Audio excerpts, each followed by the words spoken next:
बिस्मिल्लाहिर्रहमानिर्रहीम। अस्सलामुअलैकुम। आज मैं आपके साथ उर्दू का गेस्ट पेपर जो कि 9वीं जमात के लिए है वो शेयर करूँगी, जो कि मैंने ख़ुद आप लोगों के लिए तैयार किया है। इंशाल्लाह ज़रूर इसमें से आपका जो है ना पेपर आएगा। आप इसकी तैयारी कर लीजिए और बेफ़िक्र हो जाइए, ठीक है। तो आइए वक्त ज़ाया किए बगैर स्टार्ट करते हैं। तो सबसे पहले जो हिस्सा अलिफ़ है उसमें देखें सवाल नंबर 1 है और उसमें जो आएंगे कसीरुल इंतखाबी सवालात आएंगे, यानी MCQs आएंगे। और उसके लिए कोई हम स्पेसिफ़िक नहीं कह सकते कि कौन से आएंगे, लेकिन आपने पूरा सिलेबस इसके लिए पढ़ना है।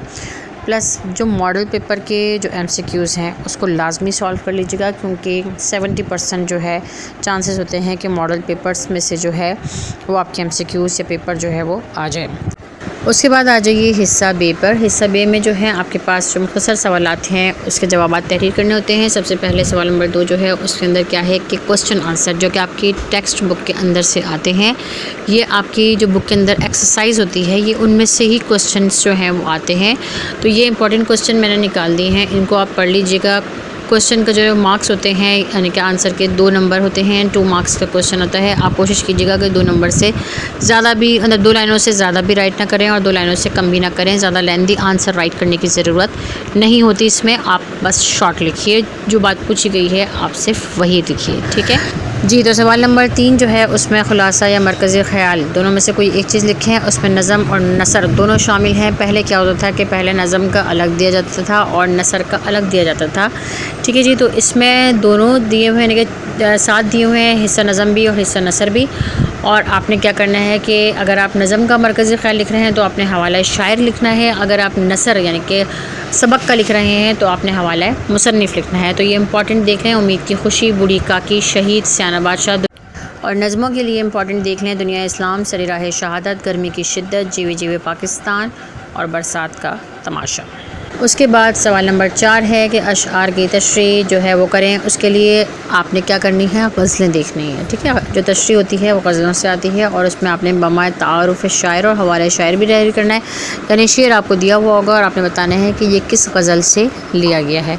और उसके अहम जो गज़लें हैं वो भी मैंने आपके साथ शेयर कर दी हैं, आप देख लें कौन कौन सी हैं जी। तो गज़लें हैं मीर तकी मीर, ख्वाजा हैदर अली आतिश, गालिब, जिगर मुराद आबादी, ठीक है। अगर उसके अलावा एक ऑप्शन ये होता है कि बंद की तशरीह करें या शेर की तशरीह करें, तो 2 अशार की तशरीह करनी होती है। एक शेर 3 नंबर का आता है, ठीक है। तो आप 3 नंबर का जो है वो उसकी तशरीह करते हैं शेर की, तो सही है 2 शेर करने होते हैं। या फिर आपके पास चॉइस होती है कि बंद की तशरीह करें, ठीक है। बंद एक ही करना होता है और उसके अंदर वो 6 मार्क्स का होता है और उसके लिए भी मैंने नज़में लिख दी हैं। इसमें चॉइस होती है, या आपके ऊपर है कि आप बंद की तशरीह करें या अशआर की तशरीह करें। और अगर आप मेरी सजेशन देखें तो मैं आपसे ये कहूँगी कि आप गज़लियात की तशरीह कीजिए, ठीक है। उसके बाद सवाल नंबर जो 5 है उसमें क्या किया गया है, शेरी इस्तिलाहात जो है वो बमाए अमसाल तहरीर कीजिए, ठीक है। शेरी इस्तिलाहात जो होती हैं वो होती हैं जो कि शेर में या किसी गज़ल में जो इस्तेमाल होते हैं, जैसे मतला, मक्ता, काफ़िया, रदीफ़, तशबीह, तखल्लुस, मजाज़ मुरसल। ये तमाम डेफिनेशंस आपके साथ मैंने इस चैनल पे शेयर की हुई हैं। आप मेरी प्लेलिस्ट में जाएं ग्रामर वाली और उसमें तमाम डेफिनेशन आपको मिल जाएंगी, ठीक है। ठीक है। उसके बाद इसमें जो चॉइस दी हुई है वो ये है कि आपने या तो ये शेरी इस्तिलाहात करनी है या फिर असनाफ़ अदब करना है। असनाफ़ अदब देखें नीचे दिए हुए हैं, नावल, मज़मून, नज़म, गज़ल, मरसिया, ड्रामा, अफसाना। ये इंपॉर्टेंट है, इनको आप पढ़ लीजिएगा। ये आपके बुक की जो एक्सरसाइज है उसमें लास्ट में ये तमाम डेफिनेशंस आपको इजीली मिल जाएंगी। उसके अलावा आपको ये मेरे चैनल पर भी मिल जाएंगी। आप प्ले लिस्ट में जाएँ ग्रामर के हिस्से में, उसमें आपको ये तमाम डेफिनेशंस मिल जाएंगी। याद रहे कि ये 4 नंबर की जो है डेफिनेशंस जो है वो आएंगी, ठीक है जनाब। उसके बाद आ जाए सवाल नंबर 6 पे। सवाल नंबर 6 में आपको दिया जाएगा ख़त लिखने के लिए कि आप ख़त लिखें, दोस्त के नाम ख़त लिखें, जिसमें मैंने कि जो आपको बता रही हूँ कि जो मैंने इंपॉर्टेंट निकाले हैं। कौमी हमदर्दी की अहमियत बताएं, नज़रिए पाकिस्तान के तहफ़्फ़ुज़ के लिए क्या करना चाहिए इसके बारे में बताएं। या फिर आप ख़त लिखें जिसमें वबाई अमराज से निमटने के लिए एहतियाती तदाबीर के बारे में बताएं। या दोस्त के नाम ख़त लिखें जिसमें शजरकारी की अहमियत के बारे में बताएं, ठीक है। उसके बाद जो है मुरासले हैं। आपने करना क्या है, आपने तो मुरासले करने हैं या ख़त करने हैं, ठीक है। आपके पास चॉइस है कि इन दोनों में से कोई एक चीज़ याद करें, या चारों ख़त याद कर लें या मुरासले याद कर लें। ठीक, सवाल नंबर 6 है कि इक़्तिबास की तशरीह कीजिए। ठीक है, इक़्तिबास दिया हुआ होगा आपको, ये आपको चैप्टर्स में से दिया हुआ होगा। ठीक है, और इस चैप्टर के अंदर यानी कि जो इंपॉर्टेंट चैप्टर दिए हुए हैं, उम्मीद की खुशी, कौमी हमदर्दी, नज़रिया पाकिस्तान, इनमें से कोई इक़्तिबास दिया होगा जो कि 3 से 4 लाइनों पर मुश्तमिल होगा। आपने उसकी तशरीह करनी होगी, बमाया यानी कि आपने बताना होगा कि किस सबक से लिया गया है, मुसन्निफ़ कौन है इसके।